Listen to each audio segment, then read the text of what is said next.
अस्सलामुअलैकुम तमाम स्टूडेंट्स को MKFA में खुश आमदीद कहते हैं। आज हम कैलकुलस के एक इम्पोर्टेंट टॉपिक फंक्शन को डिस्कस करने वाले हैं जो कि FSC, BSc और MSc के तमाम स्टूडेंट्स के लिए फ़ायदेमंद साबित हो सकता है। ठीक है, अब फंक्शन असल में होता क्या है, दो सेट्स के दरमियान रिलेशन को हम फंक्शन कहते हैं।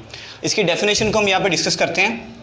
Let A and B are two non empty sets,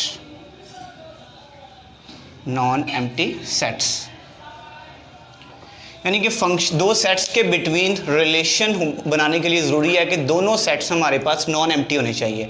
तो एम्प्टी सेट अगर हमारे पास होता है तो हम उनका रिलेशन डिफाइन नहीं कर पाएंगे, वो आगे जाके इसको मज़ीद डिटेल से डिस्कस करते हैं। The law of association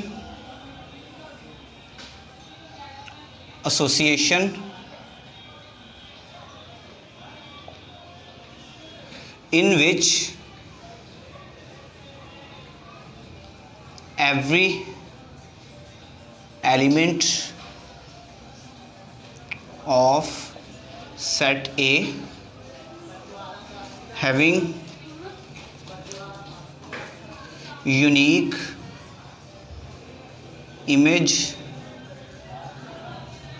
in a set B।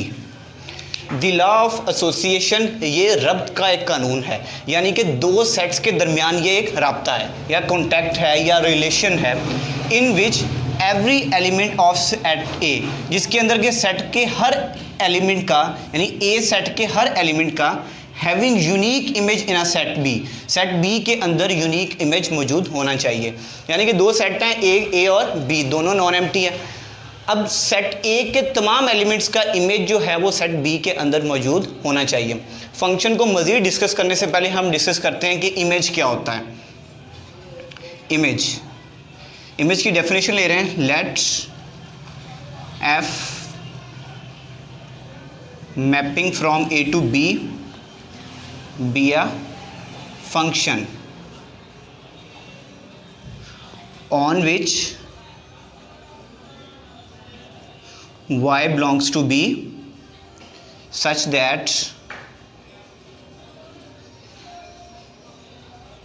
x belongs to A। यहाँ पर आएगा there exists x belongs to A such that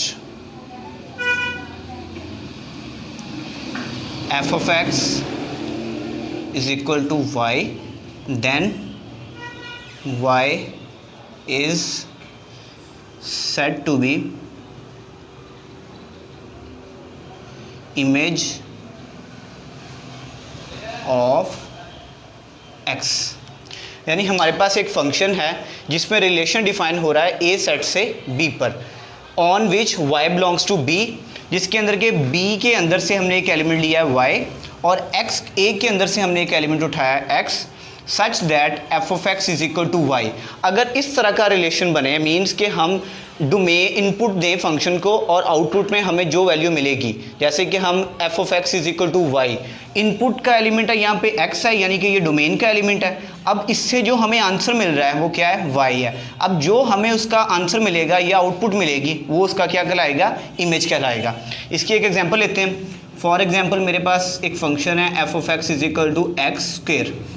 अब x की वैल्यू यहाँ पर मैं ले रहा हूँ जी 2, तो इसको ये इनपुट के तौर पे हमने दे दिया। यहाँ पे x की यहाँ पे 2 पुट करें।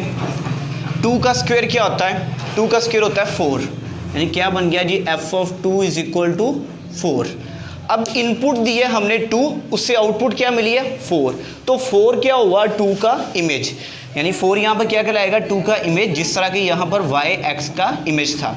और 2 4 का क्या कहलाएगा, प्री इमेज कहलाएगा। जिस तरह से 4 2 का इमेज है, उसी तरह से 2 4 का क्या है, प्री इमेज है। आइए फंक्शन को मज़ीद डिस्कस करते हैं।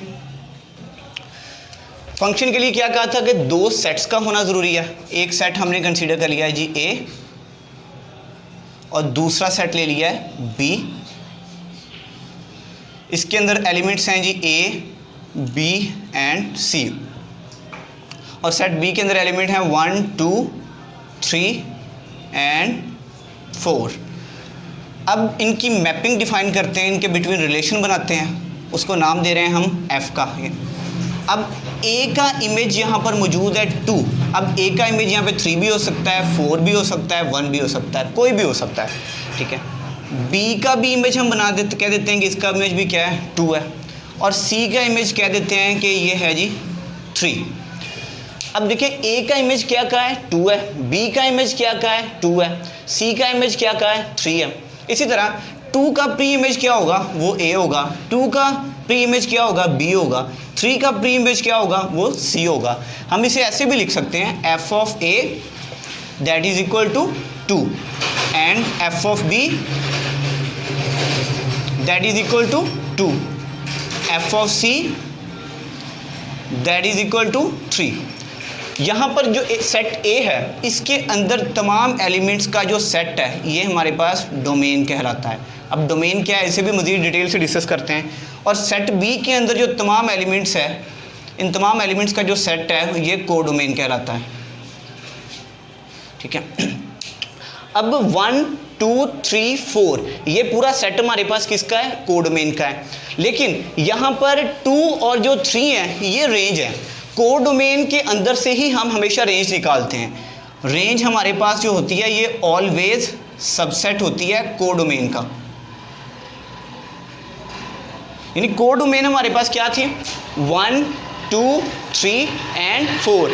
इसके अंदर से जिन पर मैपिंग डिफाइन हुई है या जो इमेजेस थे, इमेजेस कौन से थे, एक 2 था और एक 3 था। सेट ऑफ इमेजेस क्या होता है, वो रेंज होती है। और जो हम एलिमेंट इनपुट के तौर पे दे रहे होते हैं, जिन पर फंक्शन डिफाइन होता है, वो हमारे पास उसकी क्या है, डोमेन है। बाकी डोमेन और कोडोमेन को, डोमेन और रेंज को मज़ीद डिटेल के साथ डिस्कस करते हैं।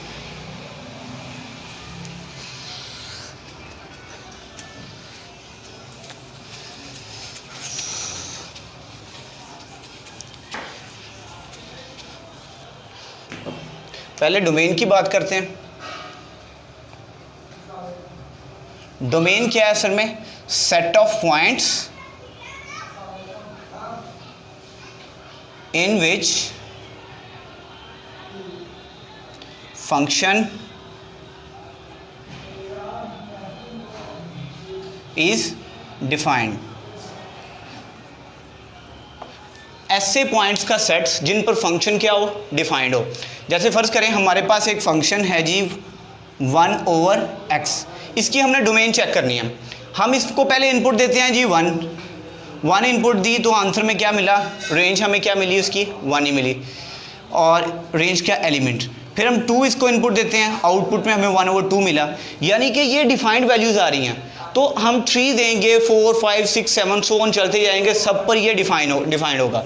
और अगर हम नेगेटिव वैल्यूज़ यहाँ पे देते हैं तो -1 पे भी डिफाइंड है, -2 पे भी डिफाइंड है, -3 पे भी डिफाइंड है, सो ऑन सब पे डिफाइंड होगा। लेकिन अगर हम यहाँ पर 0 इनपुट के तौर पे देते हैं तो 1/0 कितना होता है, इन्फिनिटी। तो 0 पर ये वाला फंक्शन अनडिफाइंड है।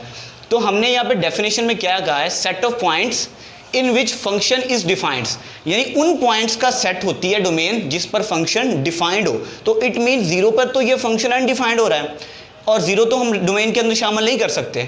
तो हम इसकी डोमेन को कैसे लिखेंगे, domain is equal to set of points, set of real, all real numbers except 0, यानी 0 के अलावा तमाम रियल नंबर्स इसकी क्या आएंगी, डोमेन के अंदर आएंगी। इसको ऐसे भी लिख सकते हैं, r का डिफरेंस 0 के साथ, यानी कि real set of real number के अंदर अगर हम 0 निकाल दें तो जो बचेगा पीछे हमारे पास वो सारी की सारी इसकी क्या होगी, डोमेन होगी। क्योंकि बाकी तमाम रियल नंबर्स पर ये फंक्शन डिफाइंड है, सिर्फ 0 पर ये अनडिफाइंड है, तो 0 इसकी डोमेन में नहीं आएगा, बाकी तमाम रियल नंबर्स इसकी डोमेन के अंदर होंगे। इसी तरह रेंज की बात करते हैं। मैंने पहले भी बताया था कि यहाँ पर B के तमाम एलिमेंट्स हमारे पास क्या होते हैं, कोडोमेन होते हैं, कोडोमेन के होते हैं। ये तमाम एलिमेंट्स का सेट क्या होता है, कोडोमेन होता है। इसके अंदर से ही रेंज निकाली जाती है, यानी कि 1 आ गया, 2 आ गया था रेंज का, और एक 3 है, ये पूरी रेंज बन गई थी 2 एंड 3। यानी इमेजेस इसके कौन कौन से थे, एक 2 था और दूसरा क्या था, 3 था। तो हम यहाँ पे इसकी डेफिनेशन को ऐसा डिफाइन कर सकते हैं, set of images is called range. यानी यहाँ पर जितने भी इमेजेस आ रहे हैं हमारे पास, इनका जो सेट बनेगा वो हमारे पास क्या कहलाएगी, रेंज कहलाएगी। इसकी भी एक एग्जांपल लेते हैं। एफ ऑफ एक्स हमारे पास एक फंक्शन है जी x+1, ठीक है। अब यहाँ पर कोई इनपुट देंगे, इनपुट देने से कोई आंसर आउटपुट मिलेगी हमें, फिर कोई और इनपुट देंगे, यानी और रियल नंबर्स यहाँ पर हम इनपुट के तौर पे देंगे तो कुछ ना कुछ आउटपुट आएगी। अब जो भी आउटपुट आएगी उनका जब हम एक सेट बनाएंगे तो वो सेट हमारे पास क्या कहलाएगी, उसकी रेंज कहलाएगी। अब यहाँ पे देखिए हम इनपुट क्या दे सकते हैं, हम यहाँ पर कोई भी इनपुट दे सकते हैं, क्योंकि यहाँ पर किसी भी पॉइंट पर फंक्शन अनडिफाइंड नहीं हो रहा, क्योंकि एफ ऑफ 0 पुट करते हैं तो 0+1 ये 1 आ जाएगा, 1 डिफाइंड है। 2 पुट करेंगे 2+1 3 पुट करेंगे 3+1 4। इस तरह हर नंबर पर ये फंक्शन क्या होगा, डिफाइंड होगा। तो इसकी डोमेन क्या होगी और रेंज क्या होगी, डोमेन तो होगी जी set of real number, okay. Range क्या आएगी,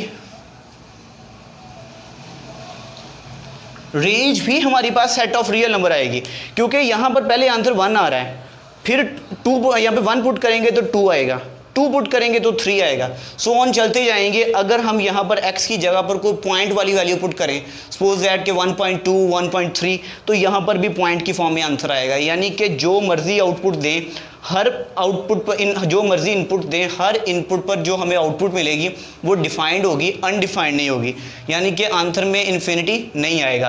तो इसलिए जो रेंज भी होगी इसकी वो भी क्या होगी, set of real number, okay. तो ये हो गया हमारे पास range, domain and codomain, image and function, ठीक है। इसी तरह हम डेली बेसिस पर कोई ना कोई वीडियोस अपलोड करते रहेंगे, कैलकुलस की भी सारी की सारी इंशाल्लाह वीडियोस अपलोड करेंगे। अगर आपको हमारी वीडियोस अच्छी लग रही हैं तो हमारे चैनल को सब्सक्राइब करें। खुदा हाफिज़।